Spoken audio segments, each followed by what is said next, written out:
నమస్తే friends, please subscribe my channel Swapna Lux.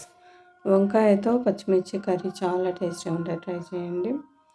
వంకాయలను ఇలా లేతగా ఉన్న వంకాయలను తీసుకొని నీళ్ళల్లో వేసుకొని కొద్దిగా దొడ్డుప్పు కూడా వేసుకొని ఇలాగా వంకాయలను కట్ చేసి పక్కన పెట్టుకోవాలి. స్టవ్ ఆన్ చేసుకుని ఒక గిన్నెలోకి 2 స్పూన్ల నూనె వేసుకొని నూనె అనేది వేడెక్కిన తర్వాత మనం